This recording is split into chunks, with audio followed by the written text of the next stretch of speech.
What happened today in Dayton, Ohio, it's a horrific story. A whole bunch of teens have been targeting drivers. Check this out. That's what police have shared with him so far in this case. Mike? Well, James, it's not just a robbery or a homicide investigation. Dayton police say this was an assault on a group of people that are just providing services that many of us need at one time or another. Uber or Lyft drivers that can pick people up on campus here or in any neighborhood in Dayton. And officers say the teens they arrested targeted those drivers, and now one man has died. Now, police tracked down the 4 juveniles about 3 this morning after a hours-long standoff and a 2-hour investigation. Now, it was first believed that these teens were responsible only for carjacking a female rideshare driver about 1 a.m. Wednesday morning. Police discovered that stolen vehicle outside this house on Anna Avenue, and the 15 and 16-year-old teens didn't come out of the house right away.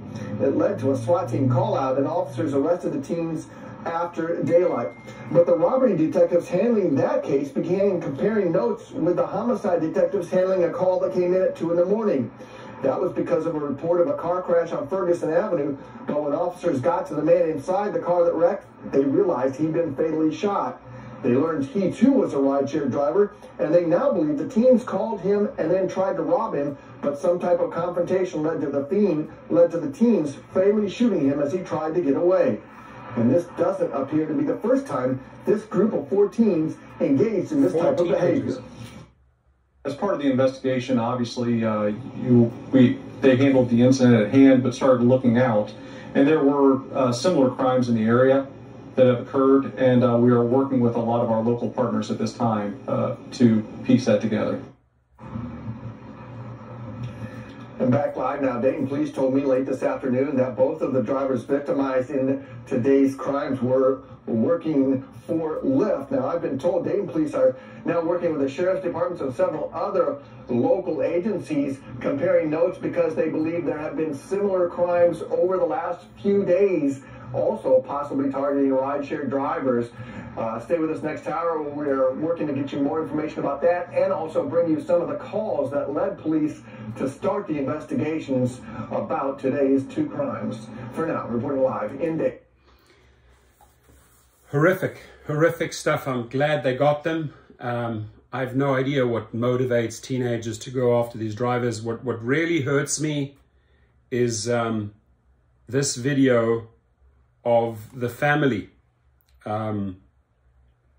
This is hard to lose your son and your husband, and whatever we can do for this family, please send us a GoFundMe link.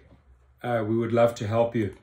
More about the Lyft driver shot and killed Wednesday morning. The family of 35-year-old Brandon Cooper says he was a kind man who was just working late to provide for his family. Thanks for joining us tonight. I'm Megan O'Rourke. And I'm Adam Merrill. We have team coverage tonight. We want to go first to Chelsea Singh, who was the only local reporter to sit down with Cooper's family this afternoon. Chelsea.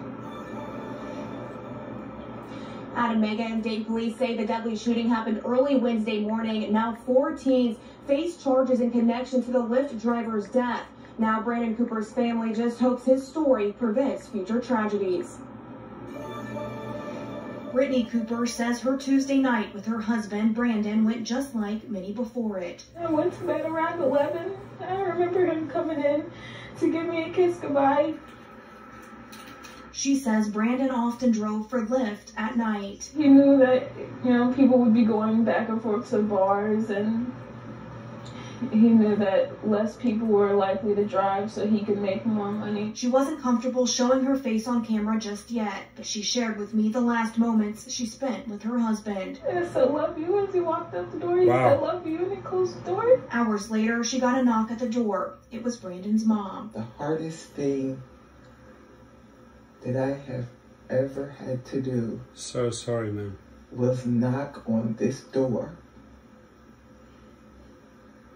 and tell her husband was never coming home again. Brandon's family says he was an ambitious man who went out of his way to help others. Now 4 teens are charged in his murder. I want them to pay for it. When you want to do adult things, pay adult price. Then you pay adult prices. So you want them to be tried as adults? 100%, dude. I want them to be tried as adults. They say Brandon was an accomplished martial artist who didn't feel the need to carry a gun. Yes, it's black belt. Now they're just left with memories and questions. Why? Why? We would like to know why they did this. For what, a car? Their message now to other rideshare drivers: if it doesn't feel right, don't do it. Don't do it. Don't do it if it doesn't feel right. Police say a female rideshare driver was also robbed at gunpoint by the same suspects. I did talk with her today. She wasn't quite ready to go on camera due to safety reasons, but she did want the community to know that she is doing physically well and believes she only survived because she didn't fight back. So these little teenage punks, I hope they get the maximum. They've done this to more than one driver. I don't know what motivates teens to attack drivers and kill this man. He did not own a gun. He was a black belt martial artist. Obviously thought he could take care of business, but you know, when you're facing a gun, that skill set will probably not help you get out of the situation, right? So it breaks my heart. This video, you know, I sort of wish these guys here had taken care of business on this very day. Same story, right? 3 adults and 3 juveniles were taken into custody. These guys here should have just taken care of business right there and then. Put them out of the misery.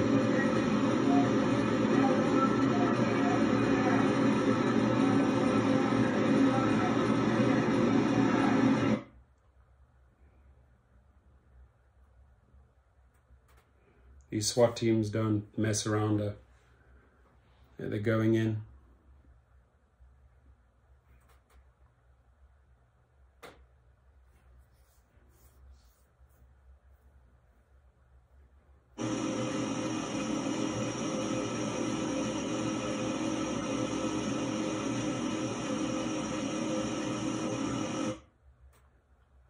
Crazy thing is that these you know, teenagers all hanging out in the same house. I'm glad they found them. And officers were called to the 800 block of St. Agnes Avenue to respond to the driver who was robbed. The incident initially was reported around 2 a.m. as a crash in the 1000 block of Ferguson Avenue by the vehicle's OnStar. So they've got them, and maybe as the days pass by, we get to find out what motivated these teenagers. I 100% agree with the mother. They should be tried as adults, and whatever we can do for you, for the wife, and for the mother of that son who passed away because of these teenagers, our hearts go out to you, and however we can assist and help you as a rideshare community, that's what we do. We take care of each other. So God bless you. Rest in peace, sweet man. And our prayers go out to the family. Stay safe, everyone.